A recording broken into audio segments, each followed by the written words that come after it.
નમસ્કાર દર્શક મિત્રો, એસડી ન્યૂઝ ગુજરાતી ચેનલ પર આપનું સ્વાગત છે અને હું આપની સાથે વૈશાલી પોબારુ કરીશું નજર આજના સમાચાર પર। અંકલેશ્વર નગરપાલિકાના વોર્ડ નંબર 3 માં આદર્શ સોસાયટી પાસે ગુજરાત શહેરી વિકાસ મિશનની 9.74 કરોડની ગ્રાન્ટમાંથી શહેરના અલગ અલગ લેગ વિસ્તારોમાં નવી ડ્રેનેજ લાઇન નાખવાનું કામનું ધારાસભ્ય ઈશ્વરસિંહ પટેલના વરદ હસ્તે ખાતમુહૂર્ત કરવામાં આવ્યું હતું। આ ખાતમુહૂર્તમાં નગરપાલિકાના પ્રમુખ સહિત સભ્યો અને સ્થાનિક આગેવાનો હાજર રહ્યા હતા।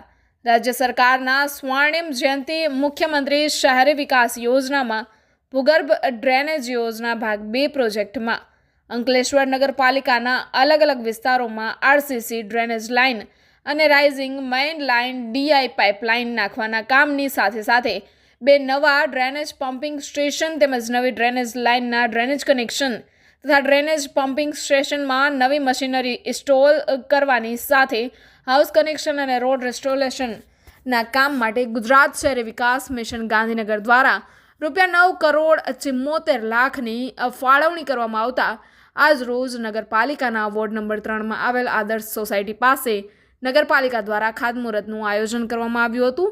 અંકલેશ્વરના ધારાસભ્ય ઈશ્વરસિંહ પટેલના વરદ હસ્તે ખાતમુહૂર્ત કરવામાં આવ્યું હતું। આ ખાતમુહૂર્ત પ્રસંગે નગરપાલિકાના પ્રમુખ લલિતાબેન રાજપુરોહિત, નગરપાલિકાના કારોબારી અધ્યક્ષ નિલેશ પટેલ, ઉપપ્રમુખ ભાવેશ કાયસ્થ ખાતમુહૂર્ત વિધિમાં જોડાયા હતા। આ ₹9.74 નવી ડ્રેનેજ લાઇનની કામગીરી ગુજરાત શહેરી વિકાસ મિશન ગાંધીનગર દ્વારા કરવામાં આવશે અને આ તમામ કામગીરીનું 2 વર્ષ સુધી ઓપરેટિંગ અને મેન્ટેનન્સ કરવાનું કામ પણ ગુજરાત શહેરી વિકાસ મિશન દ્વારા કરવામાં આવશે। આ પ્રસંગે શહેર ભાજપ પ્રમુખ ધર્મેન્દ્ર પુષ્કરણા અને જિલ્લા ભાજપના કોષાધ્યક્ષ જગદીશ શાહ સહિત પાલિકાના સભ્યો અને સ્થાનિકો ઉપસ્થિત રહ્યા હતા અને શહેરમાં નવી ભૂગર્ભ લાઇનના નિર્માણ બાદ વર્ષો જૂની સમસ્યાઓનો અંત આવશે તેવું નજરે પડી રહ્યું છે। Reporter Jayesh Prajapati, SD news Gujarati, Ankleshwar.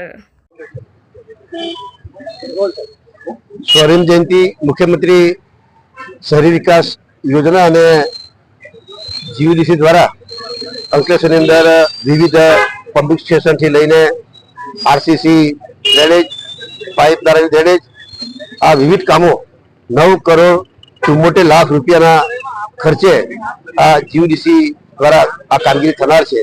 જે જગ્યાએ રસ્તાઓ પર છે, રસ્તાઓ જે તૂટશે એનું પણ મેન્ટેનન્સ કરીને આપણને આ અંકલેશ્વરની અંદર ₹9.74 જ્યારે શહેરી વિકાસ યોજના દ્વારા અને જીયુડીસી દ્વારા જે મળી રહ્યા ત્યારે સૌપ્રથમ સરકારનો આભાર માનું છું અને અંકલેશ્વર નગરપાલિકાને આ એક નવું જે કામગીરી છે એમાં હું ખૂબ અભિનંદન પાઠવું છું કે આ ₹9.74 અંદર અંકલેશ્વરની તમામ ડ્રેનેજો એ લગભગ 12-13 કિલોમીટરના આશરે એ કામગીરી થવાની છે। જે વર્ષો જૂની જે પાઇપલાઇન છે એની જગ્યાએ નવી પાઇપલાઇન થવાને કારણે જ્યાં અત્યારે ગંદુ પાણી જે અડ વચ્ચે જે છોડી દીધું છે એ ટોટલી પમ્પિંગ સિસ્ટમમાં જઈને ત્યાં ફિલ્ટર થઈને આ કામગીરી થનાર છે।